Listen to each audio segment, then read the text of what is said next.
تتجافى جنوبهم عن المضاجع يدعون ربهم خوفا وطمعا ومما رزقناهم ينفقون. صدق الله العظيم وبلغنا رسوله النبي الأمين الكريم ونحن على ذلك لمن الشاهدين والشاكرين والحمد لله رب العالمين.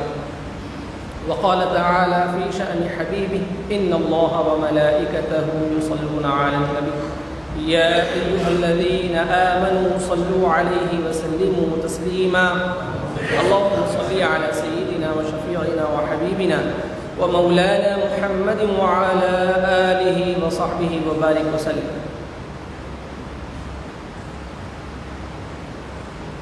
سرپرست جلسہ و نگران کاران جلسہ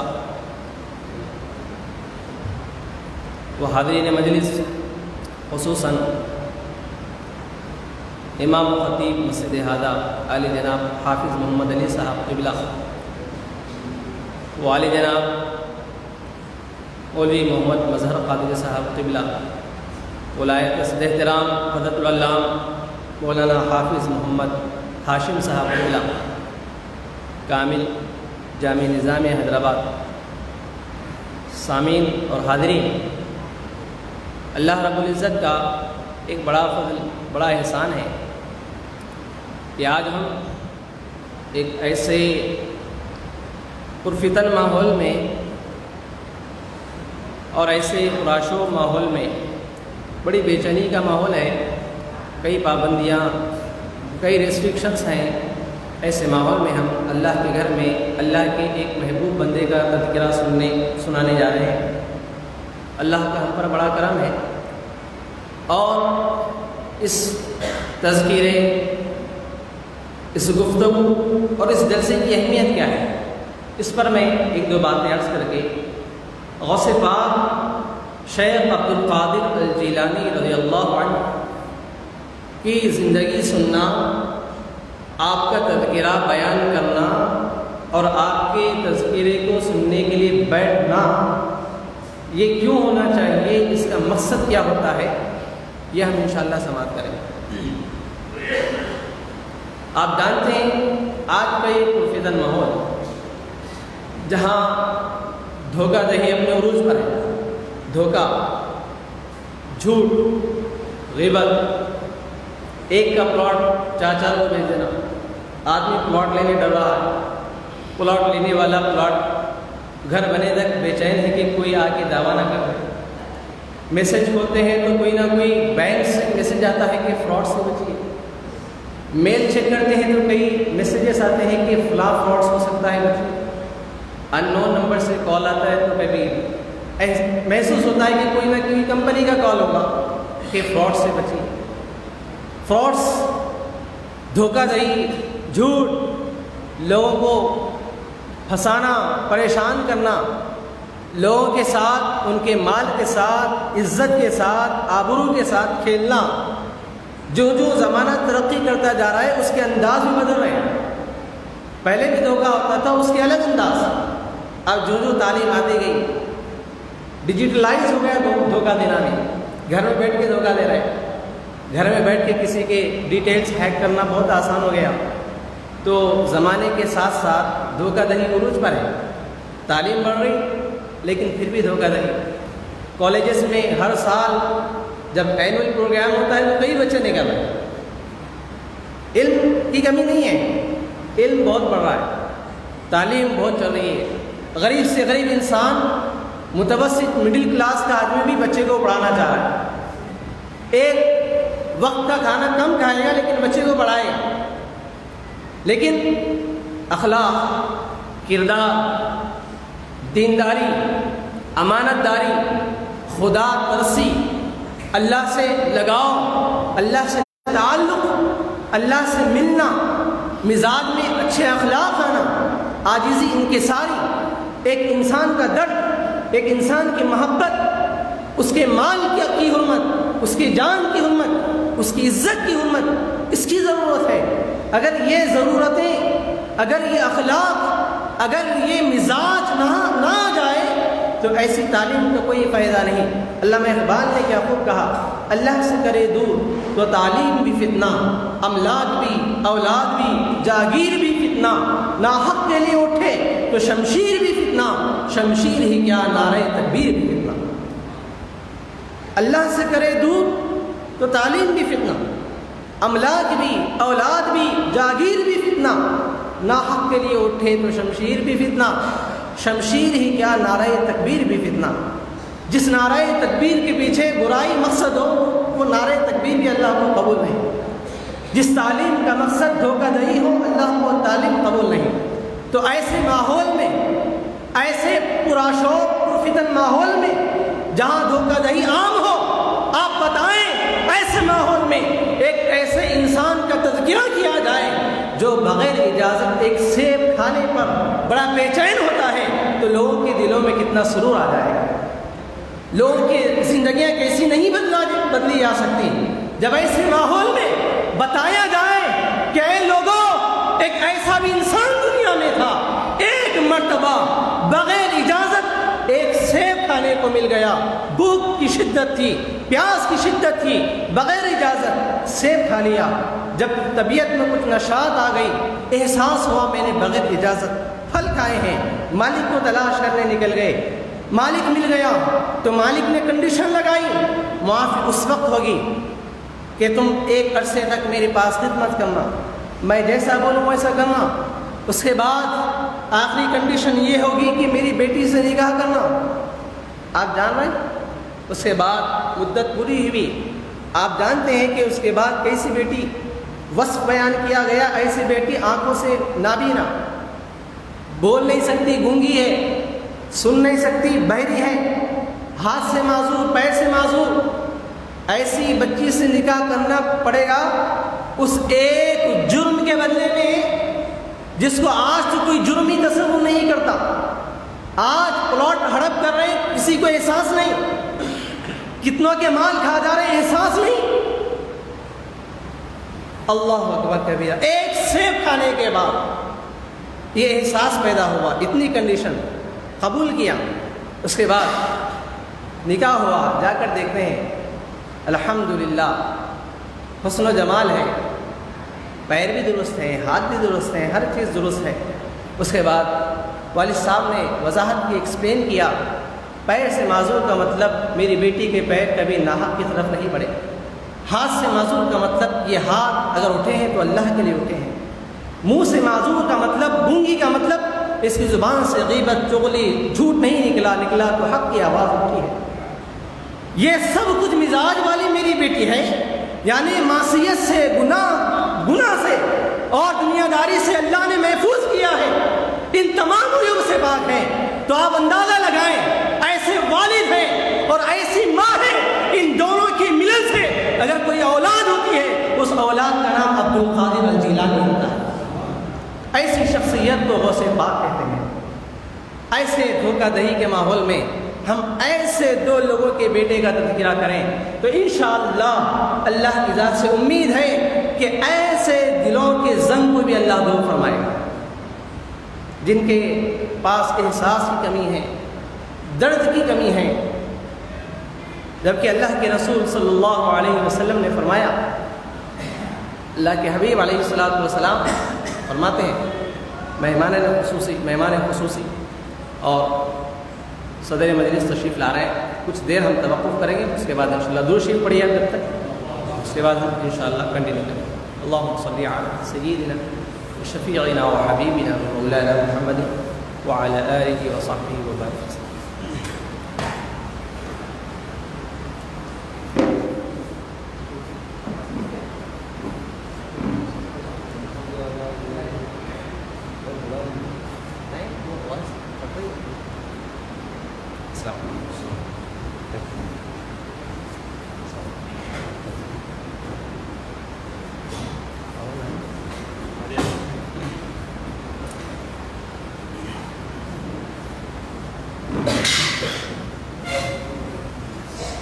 ایک مرتبہ درود شریف پڑھیے، اللہم صلی علی سیدنا وشفیعنا وحبیبنا ومولانا محمد وعلی آلہ وصحبہ وبارک وسلم۔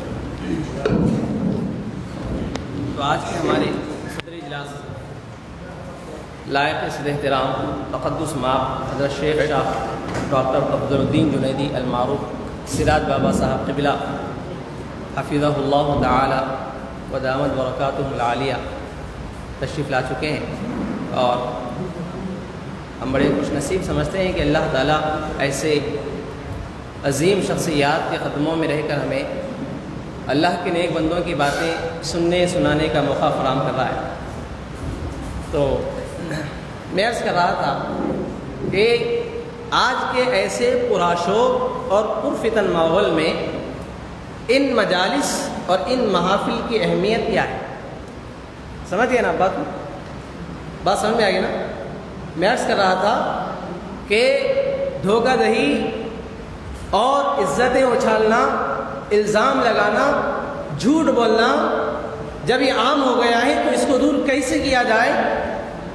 تو غوث پاک رضی اللہ عنہ کی زندگی ہم نے دیکھا کہ آپ کے والد بزرگوار کی زندگی، والدہ ماجدہ، ایک طرف ایک سیب کے کھانے پر دل تڑپ جائے، بے چین ایسی ہو جائے، اور والدہ کے زہد تقویٰ کا یہ عالم، اور ایسی دو نفوس قدسیہ سے جو اولاد جنم لے رہی ہے، اس ذات کا یہ عالم ہے کہ بچپن کی ایک ادا کو دیکھ کر اللہ تعالیٰ ڈاکوؤں کی ایک جماعت کو تائب بنا دیتا ہے، ڈاکوؤں کی جماعت تائب ہو جاتی ہے، توبہ کرنے لگ جاتی ہے۔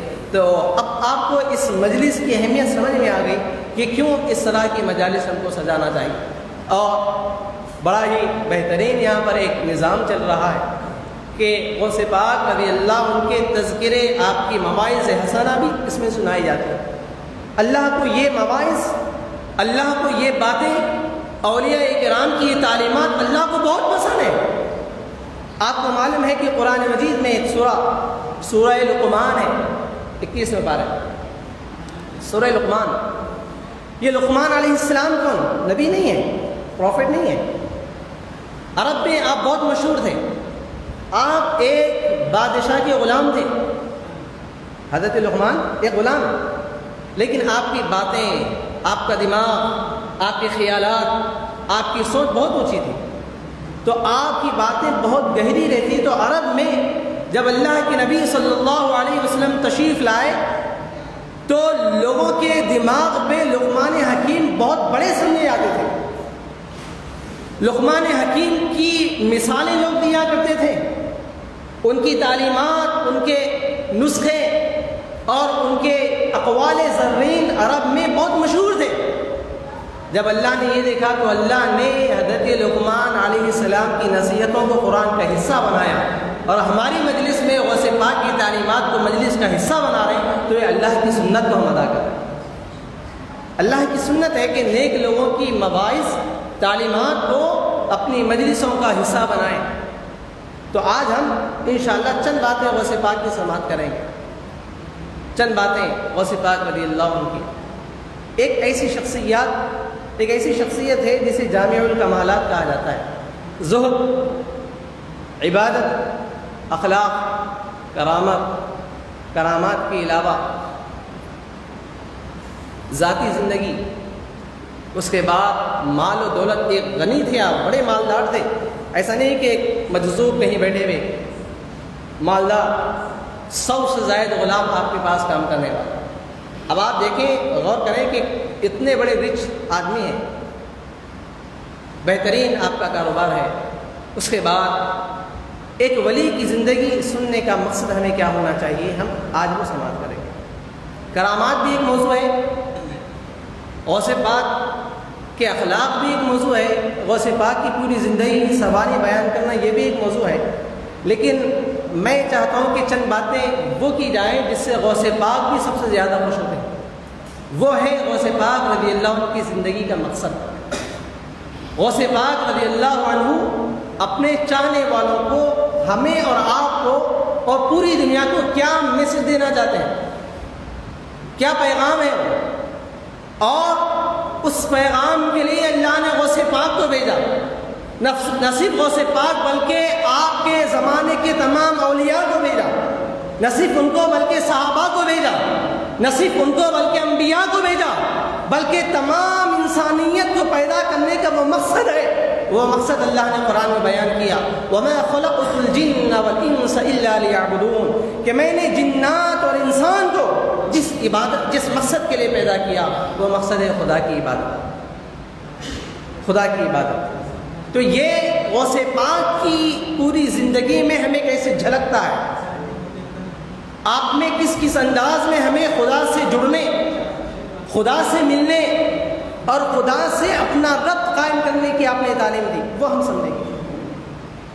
غوث پاک رضی اللہ عنہ ایک مقام پر فرماتے ہیں، ایک حدیث شریف ہے، مشہور حدیث، اللہ کے نبی علیہ الصلوۃ والسلام فرماتے ہیں دع ما یریب الی ما لا یریب۔ اس کا مطلب ہے لوگوں، اللہ کے نبی نے ایک صحابی سے فرمایا کہ وہ چیز چھوڑ دو جس میں شک ہو، اور وہ چیز اختیار کرو جس میں تمہیں شک نہ ہو۔ ٹھیک ہے، مثال کے طور پر آپ کے سامنے 2 گلاس دودھ ہیں، ایک میں شک ہے صحیح ہے کہ نہیں ہے، دوسرا اس میں کوئی بھی شک نہیں ہے، آپ صحیح کو پی لو، شک والے کو چھوڑ دو۔ 2 راستے ہیں، اس راستے میں ممکن ہے خطرے ہیں، برے لوگ ہیں، خراب لوگ ہیں، ایک راستہ بہت اچھا ہے، صحیح راستہ اپناؤ، شک والے کو چھوڑ دو۔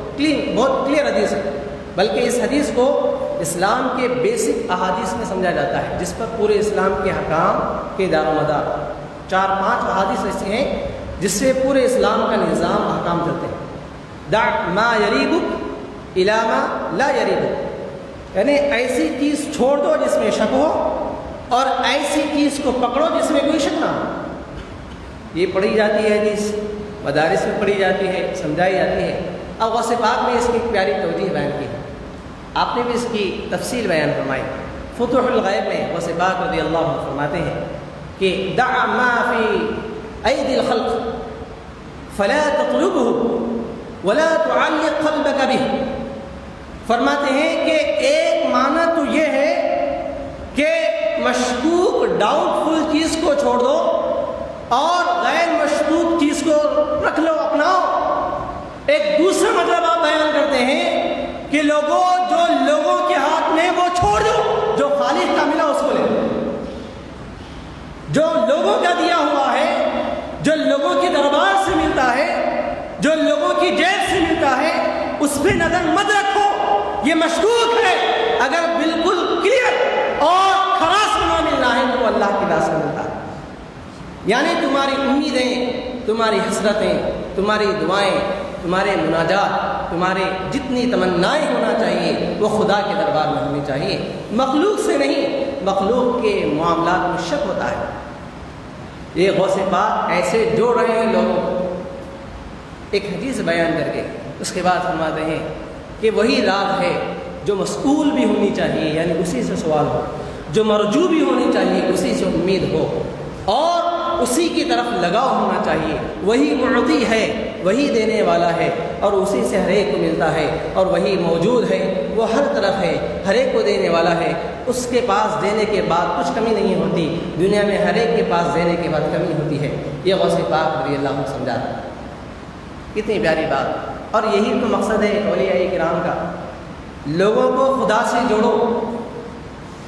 آپ بہت باتیں سن لیے غوث پاک کی زندگی، غوث پاک کی عظمت، یقیناً آپ غوث پاک کی زندگی پر جو بھی کتاب نکالیں اس پر ایسے ویسے لوگوں کے کامنٹ نہیں، اس زمانے کے بڑے بڑے علماء، بڑے بڑے اولیاء، بڑے بڑے صوفیاء وہ کہتے نظر آتے ہیں کہ ارے وہ مقام ہے غوث پاک کا، وہاں بڑے بڑے علماء جاتے اور کئی تفسیریں پڑھ کے جاتے تو سمجھ جاتے کہ ہم کو تو ابھی کچھ بھی نہیں ملا۔ غوث پاک کا علم وہاں سے شروع ہوتا ہے، وہاں سے غوث پاک کا علم شروع ہو رہا ہے۔ لوگوں نے اپنے کپڑے پھاڑ لیے، ارے اللہ نے کیسا علم دیا، یہ دماغ ہے کہ کیا ہے۔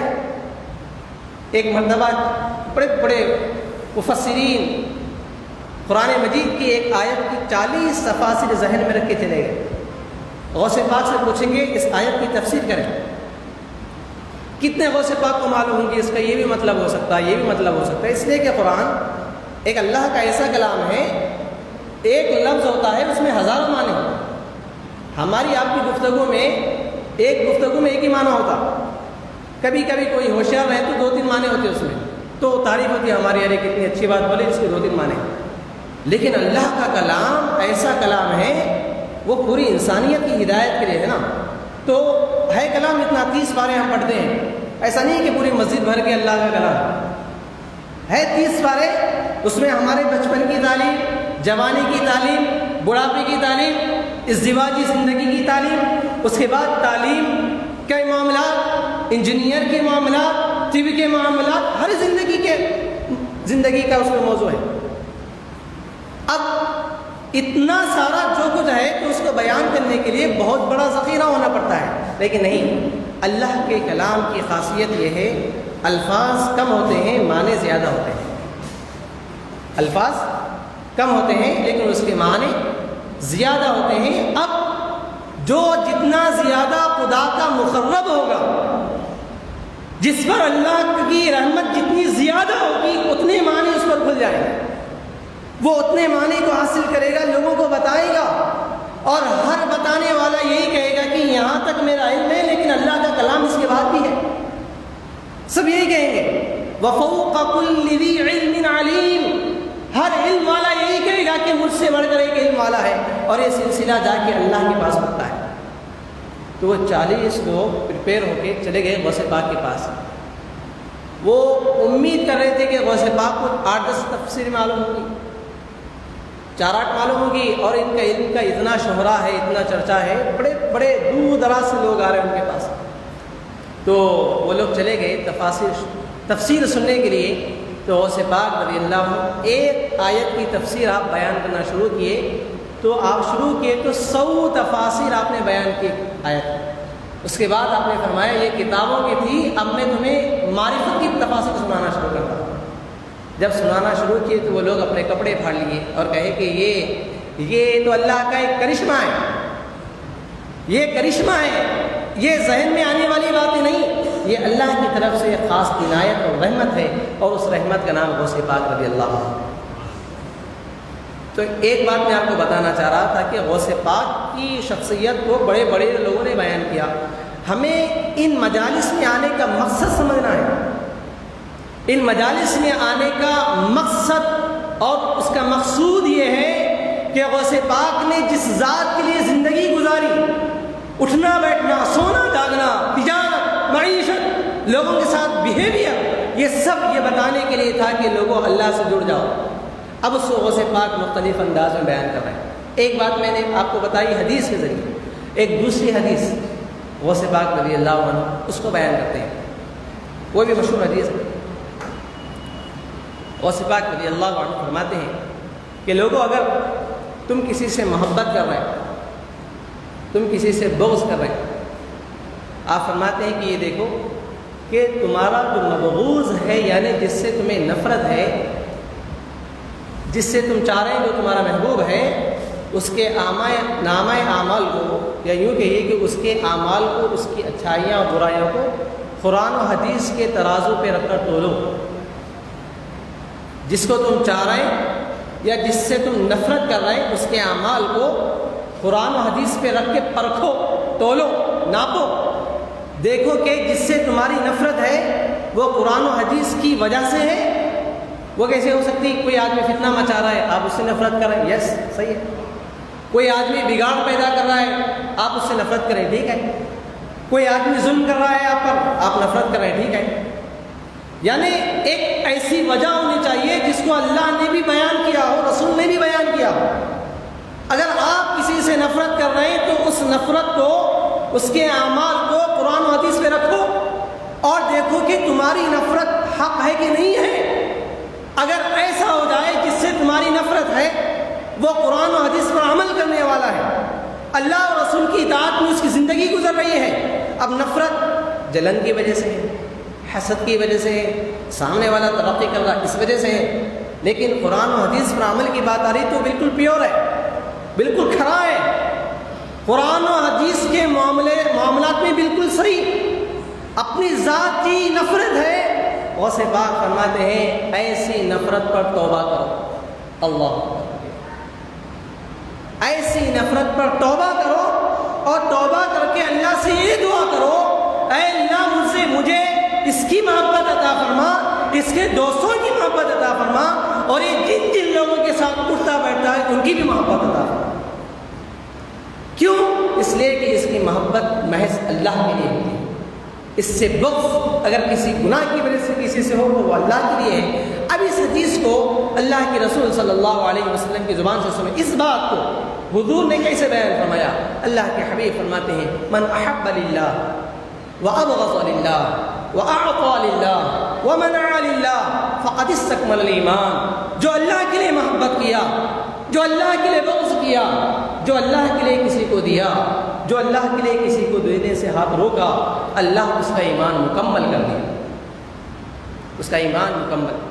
جس کی محبت بھی ہے تو اس لیے نہیں کہ وہ مجھے ایک رتبہ دے گا، محبت کریں اس لیے نہیں کہ مجھے ایک چارج دے گا، اس لیے نہیں کہ اگر اس سے محبت کریں، اس کے ساتھ بیٹھیں، اس کی فرما برداری کریں تو مجھے ایک سیٹ ملے گی، میرا مکان بن جائے گا، مجھے نوکری مل جائے گی، مجھے جاب مل جائے گا۔ نہیں، وہ سے بات فرما رہے ہیں اپنی محبتیں ذاتی منفعت کے لیے نہیں، خدا کے لیے رکھو۔ اس محبت پر بھی اللہ صلا دینے والا ہے۔ کیا صلا دینے والا ہے؟ حدیث شریف ہے، اللہ کے نبی نے فرمایا ان من عباد اللہ لاناسا، بے شک اللہ کے بندوں میں چند ایسے لوگ ہیں ما ہم بانبیاء ولا شہداء، نہ تو وہ انبیاء ہوں گے نہ وہ شہید ہوں گے، لیکن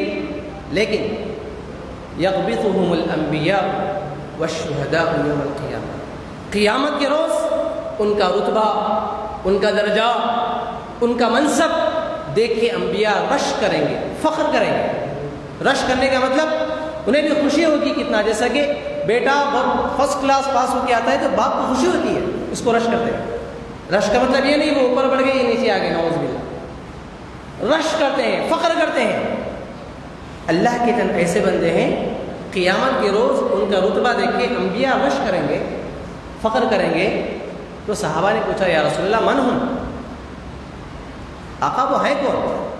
اتنا بڑا رتبہ، اتنا بڑا درجہ۔ اور آپ سنیں، آپ کے لیے یہ حدیث ہو سکتی ہے اگر آپ یہاں آئے ہیں اور آپ کا مقصد محض اولیاء کرام کی محبت ہے، اور امید ہے کہ وہی آپ کا مقصد ہے۔ آپ کیوں آئے یہاں پر؟ ان بزرگوں کے قدموں میں بیٹھنے کے لیے جن کا تعلق اولیاء اللہ سے ہے، جو اولیاء کرام کے چشم و چراغ ہیں، ان کے آستانوں سے ان کی نسبت ہے۔ اور یہ وہ لوگ ہیں جو اولیاء کرام کی مجالس سجا رہے ہیں، ایسے موقع فراہم کر رہے ہیں۔ بیٹھو، دلوں کی جو اجڑی ہوئی آپ تمہاری وادی ہے، جو زنگ آلود ہو چکی ہے، اولیاء کرام کے تذکرے سنو، اس کو آباد کرو، اس کو روشن کرو، دلوں کے زنگ کو دور کرو، دلوں کے میل کو دور کرو۔ اس لیے ہم یہاں پر بیٹھے۔ تو اللہ کے حبیب سے صحابہ نے پوچھا من ہوں یا رسول اللہ، آقا وہ ہیں کون جن کا اتنا بڑا رتبہ کہ انبیاء رش کریں گے؟ تو اللہ کے نبی نے فرمایا ہم قوم تحابوا بروح اللہ علی غیر ارحام بینہم ولا اموال یتعاطونها، وہ لوگ ہیں جو کسی سے محبت کرتے ہیں آپس میں تو محض اللہ کے لیے محبت کرتے ہیں، کوئی رشتہ داری کی وجہ سے نہیں۔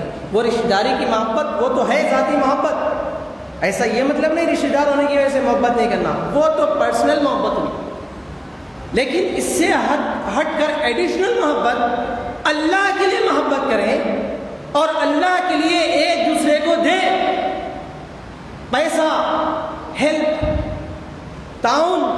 جیسے کہ آ رہے ہیں ہمارے میڈیا والے آ کے ہیلپ کر رہے ہیں، سب لوگ آ رہے ہیں انتظام کرنے والے اللہ کے لیے چیئر رکھ رہے ہیں، جبکہ بزرگ ہیں، وہ نانا بھی ہوں گے، کسی کے دادا بھی ہوں گے، لیکن کام کر رہے ہیں، معمولی بات نہیں ہے۔ کیوں کر رہے ہیں لوگ؟ اللہ کے ایک محبوب بندے کا تذکرہ ہو رہا ہے۔ آپ اپنے کچھ کام ہوں گے، کسی کے پاس فنکشن ہوگا، کسی کے پاس کچھ تقریب ہوگی، آپ آ گئے، ہر ایک کی کچھ نہ کچھ مصروفیات ہیں، سب آ گئے۔ کیوں؟ اللہ کے ایک محبوب بندے کا تذکرہ ہے، جس تذکرے سے دل کی دنیا بدل سکتی ہے۔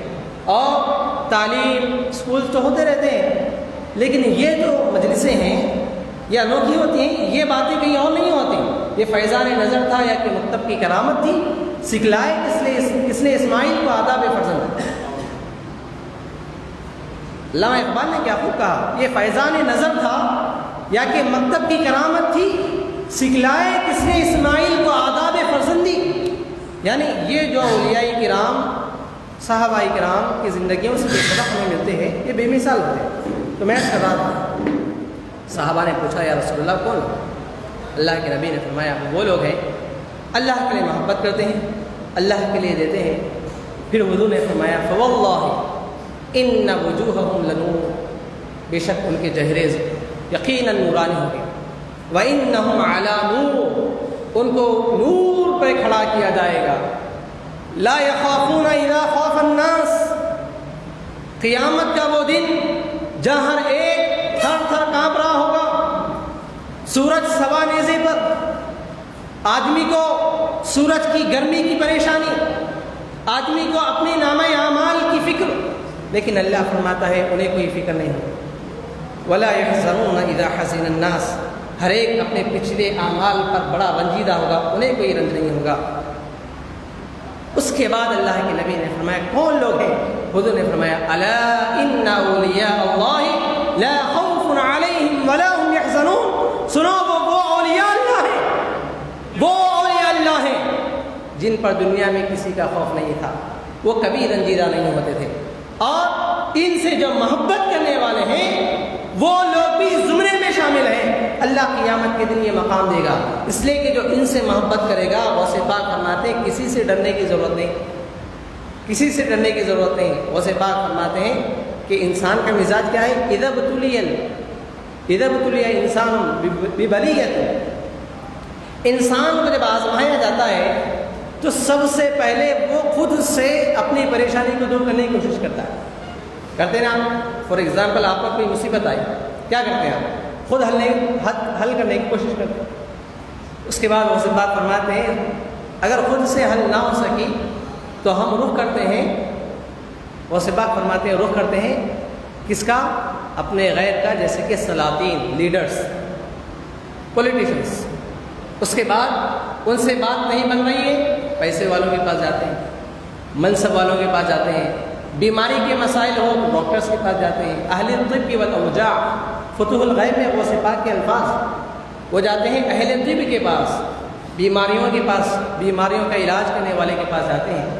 ان کے پاس بھی مسئلہ حل نہ ہو، خود سے حل نہیں ہوا، اس کے بعد منصب داروں کے پاس گئے، مالداروں کے پاس گئے، ڈاکٹرز کے پاس گئے، سب بولے وی آر سوری، کچھ نہیں کر سکتے۔ اس کے بعد غوث پاک فرماتے ہیں وہ اب بندہ اللہ کے پاس جاتا ہے مسجد، اب آگے کے گڑ گڑاتے ہوئے لمبی لمبی دعائیں کرتا ہے۔ غوث پاک فرماتے ہیں کاش کہ بندہ پہلے ہی آ جاتا تو اتنی مصیبت نہیں دیتا، پہلے ہی اللہ کے دربار میں جاتا، یہاں سے مولا کی رحمت شامل حال ہو جاتی ہے، ڈاکٹر کے ہاتھ میں اللہ شفا دے دیتا، یہی پہلے اللہ سے رجوع ہوتا، دعا کرتا، گر گڑاتا، روتا، تو اللہ تعالیٰ ایک دنیا دار کے ہاتھ میں اس کا معاملہ حل کر دیتا اگر وہاں پر لکھا ہوا۔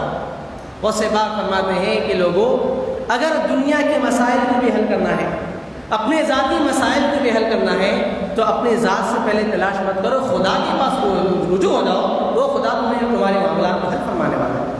یہ غوث پاک رضی اللہ عنہ کی تعلیم ہے۔ بتائیں یہی تو اولیاء کرام ہوتے ہیں نا۔ اللہ کے نبی نے کیا فرمایا؟ ڈیفینیشن کیا ہے اولیاء کرام کا؟ وہ جو بازار میں دکھے، وہ جو لوگوں کو دھوکہ دیتے ہوئے دکھے، وہ جو باتیں کریں بڑی عمل نہ کریں، وہ جو ٹوپیاں ڈالیں۔ ڈیفینیشن کیا ہے؟ اللہ کے نبی نے فرمایا الذین اذا ذکر اللہ، جب ان کے پاس جاؤ زبان پہ اللہ ہوگا، جب وہ نماز پڑھیں وہ دیکھ کر اللہ یاد آ جائے گا، وہ تجارت بھی کرے ان کی امانت دیکھ کے اللہ یاد آ جائے گا، وہ بیان کرے ان کی زبان سے اللہ یاد آ جائے گا، ان کے ہر عمل سے اللہ یاد آئے گا، اگر آ جائے وہی اولیاء اللہ۔ یہ ڈیفینیشن ہے اولیاء کرام کا، اور یہی غوث پاک اپنی زندگی کے ہر عمل سے دے رہے ہیں۔ دعا کرو تو ایسی کہ سب سے پہلے تم اللہ کو یاد کرو، اور یہ عبادت یہ خدا سے تعلق ہی ہے جن کی وجہ سے اللہ نے ان کو یہ مقام دیا ہے اولیاء کرام۔ ویسے تو چند اولیاء کرام کو اللہ وہاں بھی دے دیتا ہے بچپن ہی سے، لیکن جو اللہ کا سسٹم ہے وہ یہی ہے کہ اللہ نے یہ عبادت، یہ زہد، یہ ورع، یہ توکل، یہ اخلاص، خدا کے لیے رونا، راتوں کا تہجد کرنا، یہ وہ چیزیں ہیں جن کی وجہ سے اللہ ان کو بھی دیتا ہے، اور اللہ ان کو یاد بھی اسی القاب سے یاد کرتا ہے۔ وعباد الرحمن، رحمان کے بندے ہیں، یعنی ان کے نام کے ساتھ رحمان اٹیچ ہے، اور عباد یعنی عبادت کرنے والے بندے۔ اس میں عبد عبادت کا لفظ ہے. پھر تتجافى جنوبهم عن المضاجع يدعون ربهم خوفا وطمعا، ان کے پہلو راتوں میں بستر پر نہیں رہتے بلکہ بستر سے جدا رہتے ہیں، ہر وقت رب کو پکارتے ہیں، خوف میں بھی امید میں بھی. اور غوث پاک اس کی بھی ایک نصیحت دیتے ہیں. میں آخری بات کہہ کے بات ختم کروں گا. غوث پاک فتوح الغیب میں فرماتے ہیں کہ لوگوں تقدیر کو بدلنے کی کوشش مت کرو، وہ تو اللہ لکھ دیا ہے. آپ فرماتے ہیں آپ جلتے نعمہ کی کوشش مت کرو، یعنی نعمت کو کھینچنے کی کوشش مت کرو. اگر تمہاری تقدیر میں ہے تو ملے گی. مصیبت کو دور کرنے کی چکر میں مت رہو، اگر تقدیر میں ہے تو مصیبت آئے گی. کرنا کیا ہے پھر؟ تو غوث پاک فرماتے ہیں اللہ خوشحال میں رکھا ہے تو شکر بجا رہو، اللہ مصیبت میں رکھا ہے تو صبر کی زندگی گزارو. یہ اتنی بڑی پیاری بات ہے غوث پاک کی. لوگوں کو آپ بتا رہے ہیں کہ تقدیر پہ شک اور تقدیر پہ اعتراض، تقدیر پہ شکوہ، اللہ کی ذات پہ بہت زیادہ باتیں زبان درازی مت کرو. اللہ جس حال میں رکھا ہے خوش رہو. غوث پاک کی بات ہے، غوث پاک رضی اللہ عنہ کے بارے میں آپ کو اطلاع ملی. لوگوں نے آگے کہا کہ حضرت آپ کا سامان سے لدا ہوا جہاز ڈوب گیا پانی. اطلاع ملی، سامان بڑا سامان ہے، بزنس مین تھے غوث پاک رضی اللہ. جب اطلاع ملی تو غوث پاک نے آنکھ بند کی، سر نیچے کیا، اس کے بعد آپ نے فرمایا الحمدللہ. لوگ چونک گئے. الحمدللہ کب بولتے ہیں آپ کو نیوز ملی کسی کے گھر میں لڑکا ہوا الحمدللہ بولتے ہیں آپ ماشاء اللہ. کسی کے بزنس بہت کامیاب ہوا الحمدللہ. الحمدللہ کب کہتے ہیں؟ جب آپ گڈ نیوز سنیں، اچھی بات سنیں. غوث پاک کو کیا انفارمیشن ملتی ہے؟ آپ کا سامان سے لدا ہوا جہاز ڈوب گیا، آنکھ بند، سر نیچے، الحمدللہ. لوگ حیران رہے. اس کے بعد کچھ دیر کے بعد وہی لوگ آ کے بولے حضرت جو ڈوب گیا تھا پھر واپس بھی آ گیا. آپ نے پھر آنکھ بند کر کے سر نیچے کیا الحمدللہ. لوگوں نے کہا حضرت دو الگ الگ اطلاعات لیکن ریاکشن سیم ہے. تو غوث پاک نے فرمایا سنو بابا، جب پہلی مرتبہ خبر سنا جہاز ڈوب گیا تو میں نے دل کو دیکھا کہیں اللہ کی تقدیر پر شکوہ تو نہیں کر رہا ہے. تو دل نے بہت مطمئن اطمینان کا اظہار کیا. میں نے دل کی کیفیت کو دیکھ کر الحمدللہ کہ میرا دل اللہ کی تقدیر پہ ابھی بھی مطمئن ہے، کوئی شکوہ نہیں ہے، کوئی شکایت نہیں ہے. اس کے بعد جب واپس آنے کی اطلاع ملی تو پھر دل کو دیکھا کہیں اس نیوز کو سننے کے بعد اللہ کے ذکر سے یاد سے غافل تو نہیں ہوا. دیکھا نہیں، پھر الحمدللہ. یہ ہے غوث پاک رضی اللہ عنہ کی زندگی. روزانہ صبح اٹھنے کے بعد اللہ کے نبی نے کیا فرمایا؟ اللہم الحمدللہ الذی احیانا بعدما اماتنا والیہ النشور. یہ حدیثوں پہ عمل کرنا ہی غوث پاک کی زندگی کا مقصد ہے. صبح اٹھنے دعا پڑھو، اللہ کا نام ہے. طہارت خانے گزارے دعا پڑھی، اللہ کا نام ہے. وضو کر رہے دعا پڑھی، اللہ کا نام. وہ کون سا کام ہے جس میں اللہ کا نام نہیں لینا ہے؟ ہر جائز کام کرنے سے پہلے اللہ کے نبی نے فرمایا بسم اللہ الرحمن الرحیم پڑھو، اس میں اللہ کا نام. تو بتاؤ آپ کی زندگی اللہ کے ذکر سے معمور ہوئی کہ نہیں ہوئی؟ یہی غوث پاک رضی اللہ عنہ کی زندگی کا مقصد ہے. اللہ تعالیٰ سے دعا ہے اللہ تبارک و تعالیٰ ہمارے کہنے سننے میں سمجھنے سمجھانے میں کوئی غلطی خامی ہو تو اللہ معاف فرمائے. اللہ تعالیٰ اولیاء کرام کے کردار کو اپنانے کی توفیق عطا فرمائے، ان کی تعلیمات پر زندگی بسر کرنے کی توفیق عطا فرمائے. اللہ تعالیٰ ان کی محبت میں جینے اور انہی کی محبت میں مرنے کی توفیق عطا فرمائے. آمین. وصلی اللہ وسلم علی خیر خلقہ وآلہ وصحبہ اجمعین والحمد للہ رب العالمین.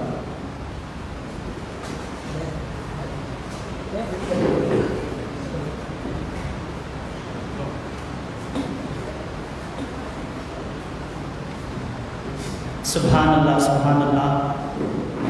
ابھی میزبان مقرر حافظ القاری محمد اویس قادری صاحب اپنے عارفانہ و عارفانہ کتاب سے ہم سامعین کو مستفیض فرما رہے تھے.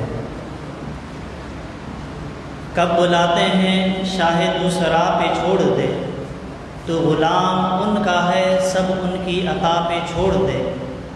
کب بلاتے ہیں شاہ دوسرا پہ چھوڑ دے، تو غلام ان کا ہے سب ان کی عطا پہ چھوڑ دے. بارگاہ مصطفیٰ میں گمراہی کا شک نہیں، اپنی منزل نقش پائے مصطفیٰ پہ چھوڑ دے. دل جھکے یا سر جھکے تو فیصلہ تو خود نہ کر، دل جھکے یا سر جھکے تو فیصلہ تو خود نہ کر. فیصلہ نازک ہے بس ان کی